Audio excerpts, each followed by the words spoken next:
Hello and welcome to the next Combat Carper how-to. For this edition we're going to be looking at how to attach maggots to the top of your hook bait. We're getting to the time of year now in late October where adding naturals to the top of your hook bait or in your mix can be the difference between catching and not. It's relatively simple to do but it's a bit messy, so let's have a look at how we do it.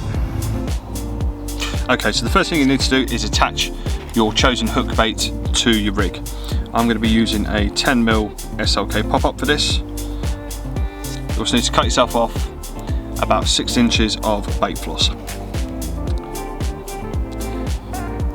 going to be attaching it to my rig using a ring swivel.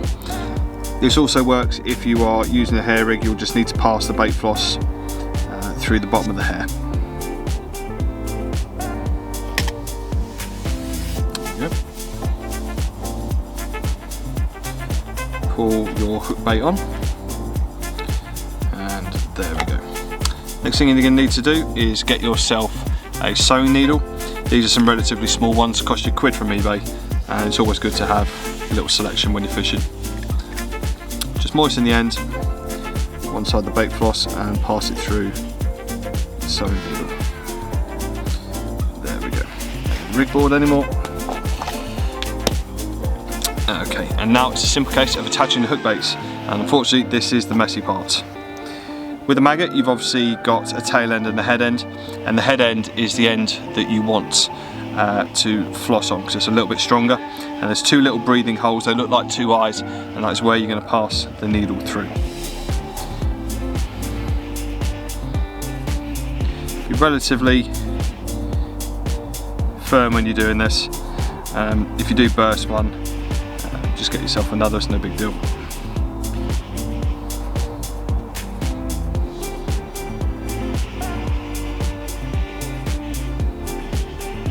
I personally like to have in the region of 15 to 16 maggots on, so it just completely hides the hook bait.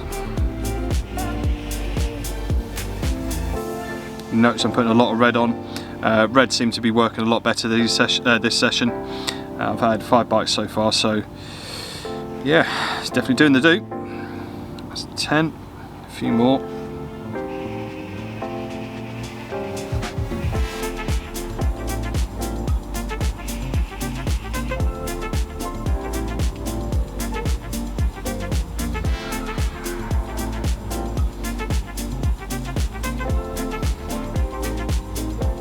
And 15. What we're going to do now is just gently pull them down the needle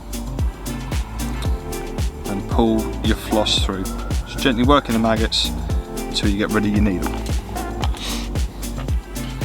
And all I'm going to do is tie 3 overhand knots, secure the maggots to the top of the hook bait.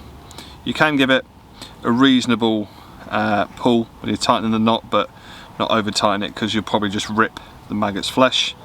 That's 2, and give it 1 more. Like I say, this is the messy part. You are covered in maggot juices, but just get an extra bite when other people around the lake aren't catching. It is well worth it. What you have to do now is cut off your 2 tag ends. Be very careful when you do this, you don't cut the tail end off one of the maggots. And that is it. What carp could resist that?